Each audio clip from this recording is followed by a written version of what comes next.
Welcome to the Cheer Athlete. On this episode, we're going to talk about if you have pain in the front of your hip when doing a back walkover or walkovers.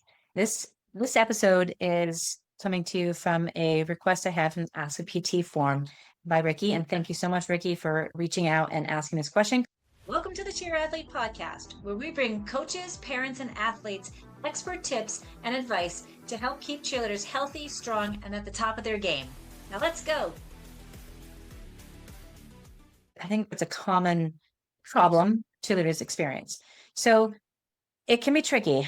And remember, I have not seen your athletes. I have not worked with them. I don't know exactly what's going on. So take this for what it is. It's just general information.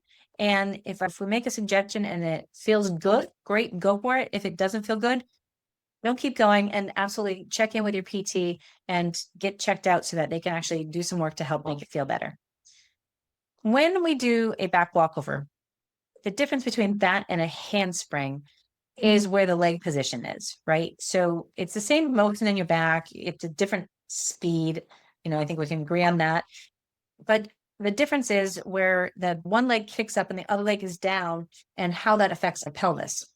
I'm going to share my screen here. Now, if you're listening to this on Spotify or iTunes, go check out the video on YouTube. You'll see the picture and the video. It's on video, but I'm going to show you I did a drawing and that you'll have an opportunity to take a look at. And then hopefully you can see this well here. All right. So remember, I'm a physical therapist. I'm not an artist. This is the best I've ever drawn body types. So for reference point, the picture on the left is let me see, get rid of the draw. So this picture here on the left, that's just standing in place. I wanted to give reference for the front of the body. This here is your pelvis, the back of the pelvis. So that basically sits like a triangle or a bowl. It's a little bit more like a bowl than an actual triangle. We're looking this would be the right leg. This is the front and this is the back. So the F is the front and the B is the back. When we go into a walkover, the pelvis has to tip with the front leg that's going up. It's going to tip in one direction, and then that's other side, it's going to tip in the other direction.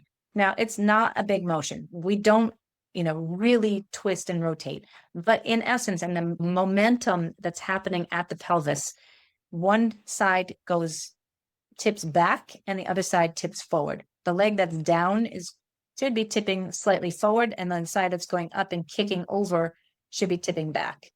I have to put myself in that, but remember that they go in opposition until we go and kick that leg up and over, and then they come together in the handstand part of it, and then you come down, and they alternate in that.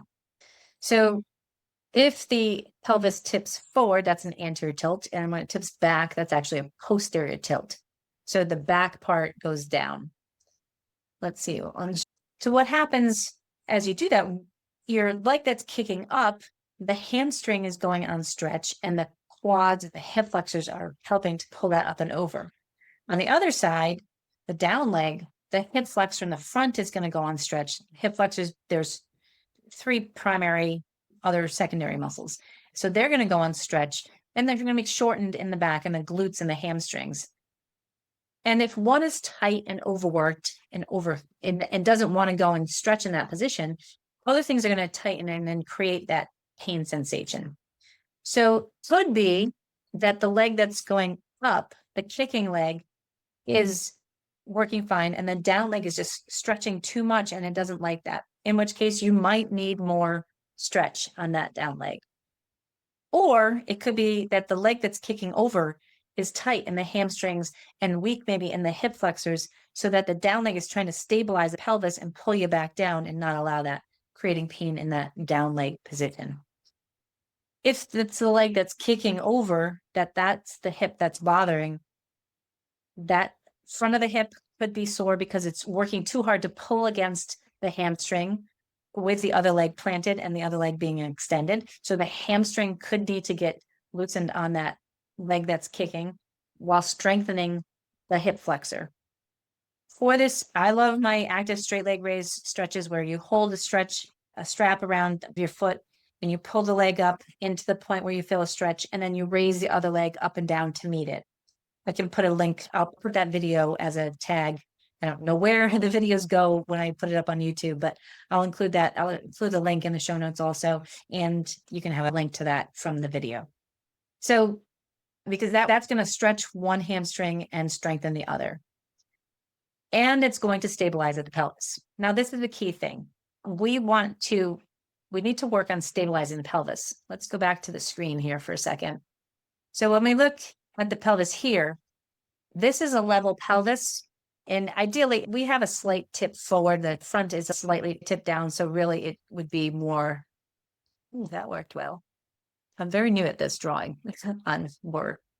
It kind of would go at a little bit of a diagonal, very slightly that way. Females especially tend to stand with a real big arch there. This creates more lumbar extension up this way. Terrible drawings again, but you get my point. So we need the pelvis to be able to move both forward and back, though. We need to be able to tip the front down, and that's called an anterior tilt. And then we also need to tip the back down. And we don't have a lot of motion going posterior that way. So creating some motion, doing posterior, anterior pelvic tilts, kind of sticking your booty out and then your bottom under. Things like you would do in a cat-cow exercise. That can really help to create that dynamic motion through the pelvis to allow the hips to be able to move. We talk, core exercises. A lot of reasons why we don't think that crunches are the best exercise to strengthen your core. They're fine on occasion. They'll work some muscles and, sometimes they're fun to do. Sometimes. But we like planks, right? Because we're keeping the pelvis still while we're just holding there. And then we can work on adding so you do a slight little pelvic tilt, get the abs really engaged and dig your elbows in towards your legs, and then work on lifting a leg back. Now that's going to work the back of the body, but it's also going to work on stabilizing your core as you move your legs. You could come up into a high plank and keep that same position, keep the pelvis, do a slight little pelvic tilt of the pelvis, and then do some marching. So you're doing some hip flexion and bringing like a mountain climber. But instead of doing a mountain climber, do it slow and controlled. So you keep your pelvis still, your core stable, and you slowly bring your knee towards your chest and coming back down and not letting anything move. This is going to work on stabilizing that pelvis while you're moving your legs. So we need to be able to do both of those while you're doing tumbling, so walkovers in particular.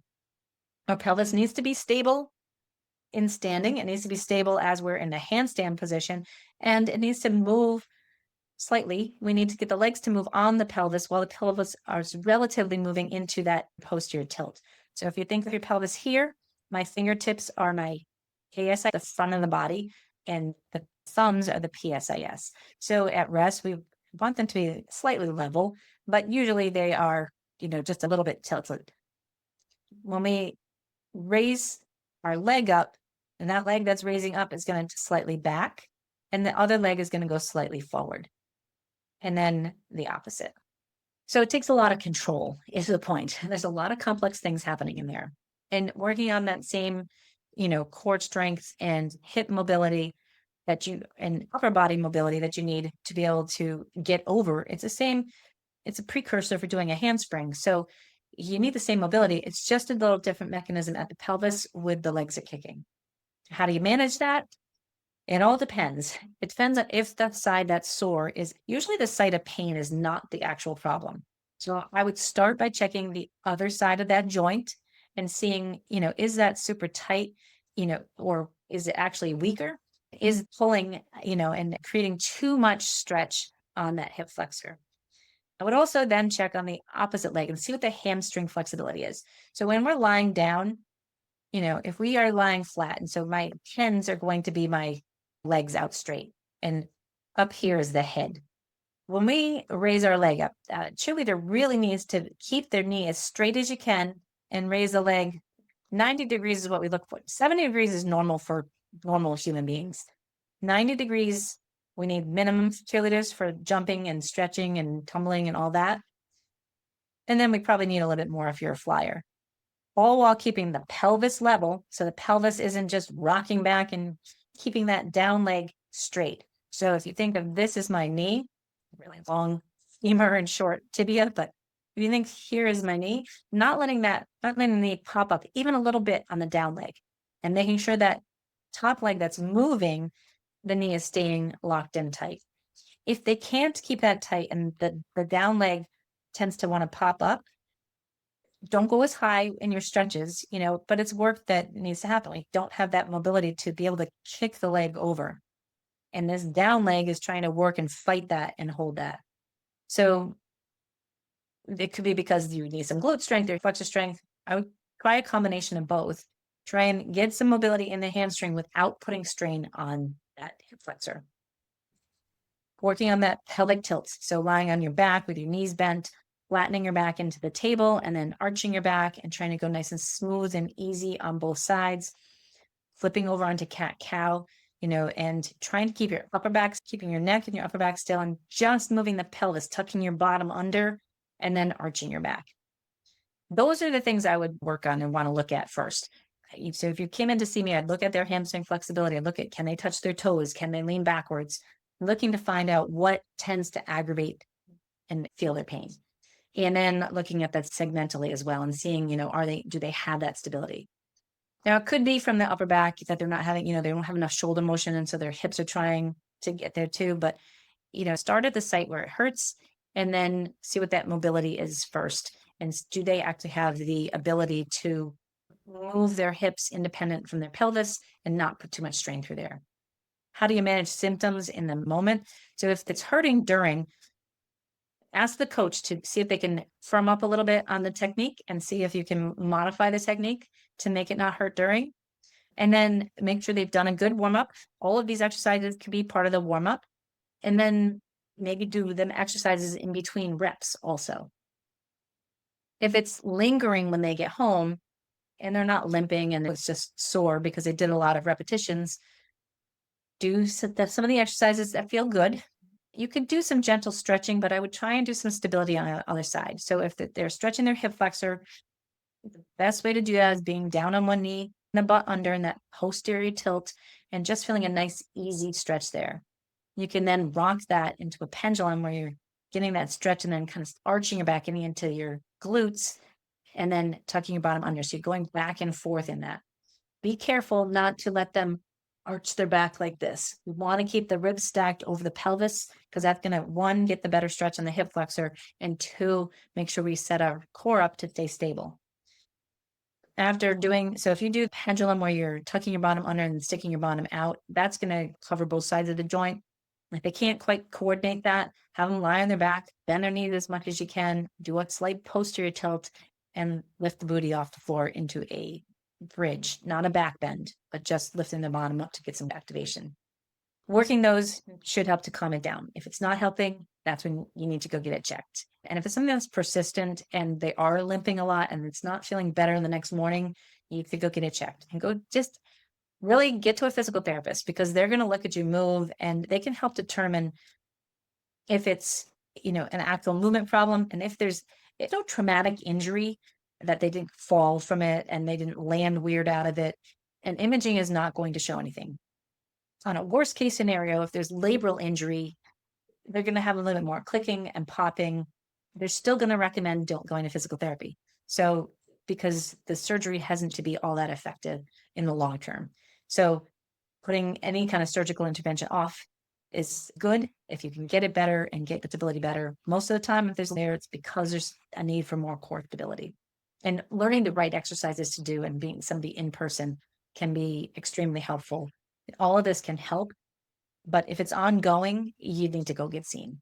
So not urgent, I think there's some things that you can work on at home, but certainly if it's ongoing and persistent, get in and get checked out. I hope that's helpful. Let me know if you have any questions. Send me an email and just let me know. And if you have a question, have another question that you want to get asked or you want to get answered by a physical therapist, submit that form that's also in the show notes, and I'm happy to answer that for you. Some of this information is in the injury prevention starter kit, and it talks about symptom management and how to, and good proper warm-ups. There's 5 different warm-ups in there, and there's 3 stretching routines for post, recovery work also. So if you haven't grabbed that yet, go grab that because there's a lot of exercises in there and all kinds of other information that can be helpful as well. I look forward to seeing you next week, and let me know if you have any questions. Keep up the good work. Enjoy the week. Thanks for listening today.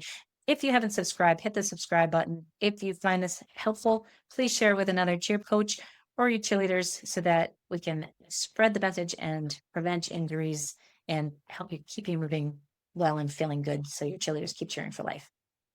Have a great week. Don't forget, when in doubt, breathe out. Take life one step at a time. You can do anything you put your mind to. And as my friend Drew Kelleher used to say, you're responsible for your own vibes. Let's go get the day.